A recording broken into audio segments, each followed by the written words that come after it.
মানুষের মনের ভেতরে পৌঁছাবার রাস্তাটা পেটের থেকে শুরু হয়। এই কথাটা কি তুমি শুনেছো? আসলে শুধু মনের রাস্তাটা না, তোমার মুডের রাস্তাটা, হরমোনের রাস্তাটা, এমনকি তোমার এনার্জির রাস্তাটাও এই পেটের থেকেই শুরু হয়। তাই পেটটা যদি ঠিকঠাক করে খাবার অ্যাবজর্ব না করতে পারে, তাহলে তুমি যতই পুষ্টিকর খাবার খাও না কেন, তোমার শরীর সেটা নিতে পারে না। আর বিশেষ করে এই গরমকালে পেটটার গন্ডগোল অনেক বেড়ে যায়। তাই আজকে এমন 3টে খাবার বলবো, যে খাবারগুলো তুমি নিয়মিত খেলে তোমার হজমটা তো ভালো হবেই, তার সাথে সাথে অনেক ভালো তোমার বেলি ফ্যাট কমবে, তোমার মুড ভালো থাকবে এবং তোমার স্কিনের গ্লোটা প্রচুর বেড়ে যাবে। তোমার যত হরমোনের সমস্যা আছে সেটাও ঠিক হয়ে যাবে। তাই একটুও স্কিপ না করে 3টে খাবার কিভাবে বানাবে, কিভাবে খাবে, সেগুলো খুব মন দিয়ে শুনে নাও। Welcome to good life with Sukarna. আমি লাইফস্টাইল কারেকশন কোচ। আমার পার্সোনাল গাইডেন্সে তুমি যদি ওজন কমাতে চাও, তোমার জীবন পরিবর্তন করতে চাও, তাহলে এক্ষুনি আমার অনলাইন 2 ঘন্টার ইন্ট্রোডাকশন সেশন জয়েন করো। সেশন বুক করার জন্য নিচের নাম্বারে LCW লিখে হোয়াটসঅ্যাপ করো।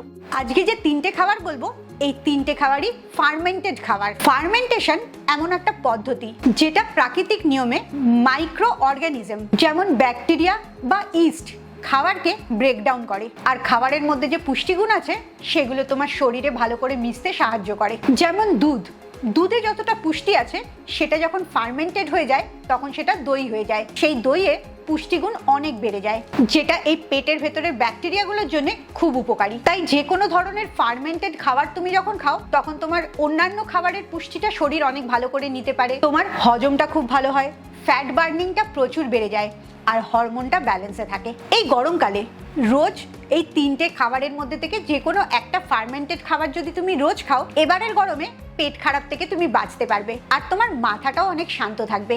মাথা শান্ত থাকা, পেট ঠিক থাকা, এই দুটোর রেজাল্টে তোমার স্ট্রেস কমবে, অ্যাংজাইটি কমবে, তোমার ইমোশনাল ক্রেভিংটাও কমবে। অ্যাজ এ রেজাল্ট তুমি অনেক ভালো ভুঁড়িটা কমাতে পারবে আর ওভারঅল সুস্থ থাকতে পারবে। প্রথম খাবারটার নাম হচ্ছে কাঞ্জি। এটা একটা প্রোবায়োটিক ড্রিঙ্ক যেটা তোমার গাট হেলথকে খুব ভালো রাখে। বিজ্ঞান বলছে কাঞ্জিতে ন্যাচারাল প্রোবায়োটিক থাকে, তার মানে গুড ব্যাকটেরিয়া থাকে, যেটা তোমার গাট মাইক্রোবসকে ভালো রাখে, তোমার শরীরের ইনফ্লেমেশনকে কম করে, আর হজম করার যে এনজাইমগুলো সেগুলোকেও বাড়ায়। কাঞ্জি বানাবার জন্য প্রথম যে জিনিসটা লাগে সেটা হচ্ছে বিটের মতো রঙের গাজর, যেটাকে ব্ল্যাক ক্যারেট বলা হয়। তুমি যদি সেটা জোগাড় করতে পারো খুব ভালো। যদি সেটা তোমার কাছে না থাকে, তাহলে তুমি বিট দিয়েও এই কাঞ্জিটা বানাতে পারো। ছোট ছোট করে কেটে নেবে ব্ল্যাক ক্যারেট বা বিট, এর সাথে 1 লিটার জল নেবে, 2 চামচ কালো সর্ষে বা কালো আর সাদা মিশিয়ে সর্ষের দানা নেবে, 1 থেকে 1.5 চামচ পিঙ্ক সল্ট বা রক সল্ট, সন্দক লবণও নিতে পারো, আর 1/2 চামচ শুকনো লঙ্কা নেবে। যদি বাচ্চাদের জন্য তৈরি করো তাহলে শুকনো লঙ্কাটা অ্যাভয়েড করবে, আবার শুকনো লঙ্কার জায়গায় তুমি 2-4টে কাঁচা লঙ্কাও নিতে পারো। এবারে বলি এই কাঞ্জিটা তৈরি করবে কি করে। এই সমস্ত জিনিসগুলোকে একটা পরিষ্কার কাঁচের জারের মধ্যে রাখবে, রেখে ঢাকনাটা আটকাবে না, একটা ভালো পরিষ্কার কাপড় দিয়ে মুখটা বেঁধে দেবে। 2 থেকে 4 দিন এটা রোদে রাখবে, আর মাঝে মাঝে জারটাকে একটু নাড়িয়ে দেবে। দেখবে এর ভেতরে বাবলস ফর্ম করে।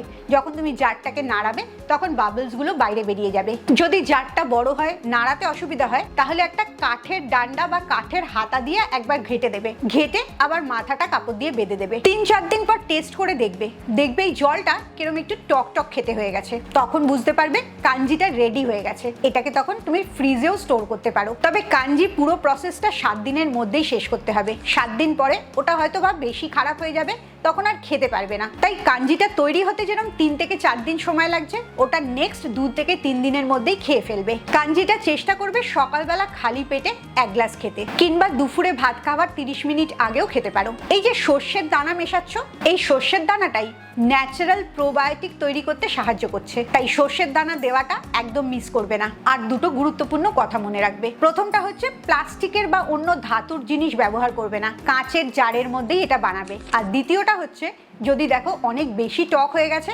তাহলে সেটা খাবে না, সেটাকে ফেলে দেবে। তার মানে সেটা অনেক বেশি ফার্মেন্টেড হয়ে গেছে, যেটা তোমার শরীর নাও সহ্য করতে পারে।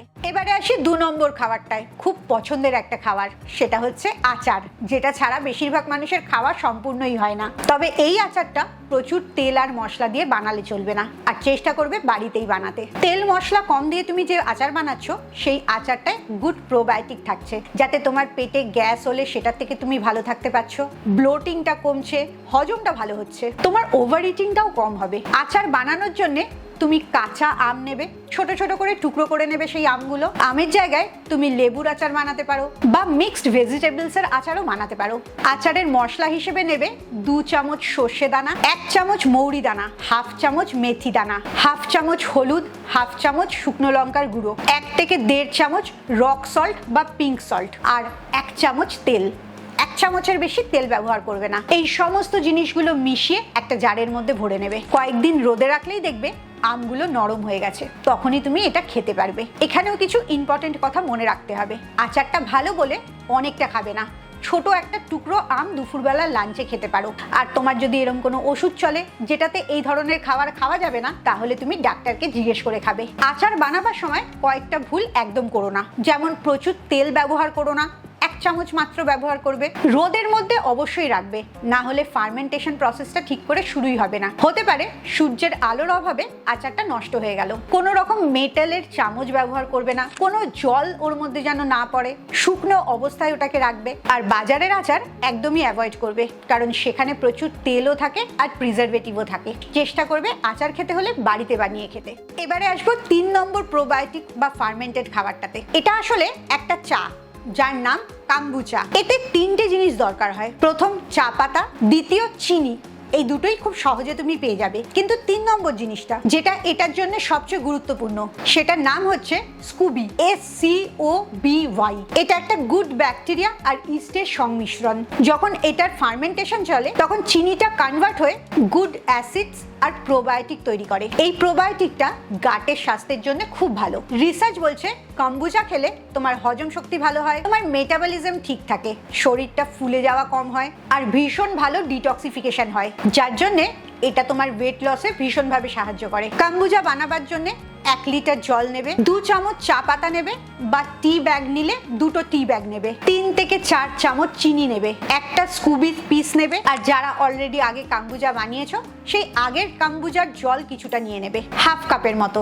আর যারা ফার্স্ট টাইম বানাচ্ছ, তাদের কাছে কম্বুচার জল থাকবে না, তাই সেই পার্টটা স্কিপ করবে। প্রথমে জলের মধ্যে চা পাতা চিনিটা দিয়ে খুব ভালো মতো জলটা ফুটিয়ে নেবে। ফোটাবার পর একদম ঠান্ডা হতে দেবে। এই পুরোপুরি ঠান্ডা হয়ে যাওয়াটা খুব ইম্পর্টেন্ট, একটুও গরম থাকলে চলবে না। এবারে একটা কাঁচের জারের মধ্যে ওই স্কুবিটাকে রেখে তার সাথে এই জলটাকে ঢেলে দেবে। মাথার উপরটা একটা কাপড় দিয়ে ঢাকা দিয়ে দেবে। আর 7 থেকে 10 দিন বাড়িতে নর্মাল রুম টেম্পারেচারে রাখবে। এটা একদম রোদে দেবে না। 7 থেকে 10 দিন পর দেখবে স্বাদটা একটু টক টক একটা ট্যাঙ্গি টাইপের হয়ে গেছে, তাহলেই বুঝতে পারবে ফার্মেন্টেশন প্রসেসটা কমপ্লিট হয়ে গেছে। ওই স্কুবিটাকে তুলে রেখে দেবে, নেক্সট টাইম ফার্মেন্টেশনে কাজে আসবে। আর এই জলটাকে ফ্রিজে রেখে দেবে। দুপুরবেলা বা বিকেলবেলা 100 থেকে 150 ml এই জলটা খাবে, চায়ের মতনই, কিন্তু ঠান্ডা ঠান্ডা। এটা বানাবার সময়ও কিছু নিয়ম মেনটেন করবে, যেমন কোনো মেটালের জিনিস ব্যবহার করবে না, জারটাকে স্টেরিলাইজ করে নেবে, না হলে ওখানে ফাঙ্গাস গ্রো করে যেতে পারে। আর প্রথমবার তুমি যদি এটা ট্রাই করো, তাহলে খুব কম পরিমাণে বানাবে, যে মাপটা বললাম তার হাফটা নেবে। স্কুবিটা অনলাইনে পেয়ে যাবে, যদি না পাও তাহলে কাঞ্জিটা দিয়েই স্টার্ট করো। কাঞ্জিটা খেতে খেতে যখন তোমার টেস্ট বাডে স্যুট করে যাবে, তারপরে কম্বুচাটা ট্রাই করবে। 3টে ফার্মেন্টেড খাবার কখন খাবে, কিভাবে বানাবে, সবকিছুই বললাম। তুমি কোনটা দিয়ে শুরু করবে অবশ্যই সেটা আমাকে কমেন্টসে জানাও, এবং চেষ্টা করবে 3টের মধ্যে যে কোনো একটা রোজ খেতে। তাহলেই দেখবে তোমার পেটের স্বাস্থ্যও ভালো থাকছে আর ওজনটা, ভুঁড়িটা খুব সহজে কমাতে পারছো। তুমি যদি ওয়েট লসের জন্য একটা ম্যাজিক ড্রিঙ্ক জানতে চাও, তাহলে আমার পরের ভিডিওটার জন্য অপেক্ষা করো, কারণ সেই ভিডিওতে একটা ম্যাজিক ড্রিঙ্ক বানানো বলবো। খুব ভালো থাকো, মানসিক আর শারীরিকভাবে একদম সুস্থ থাকো। আবার পরের ভিডিওতে তোমাদের সাথে দেখা হচ্ছে।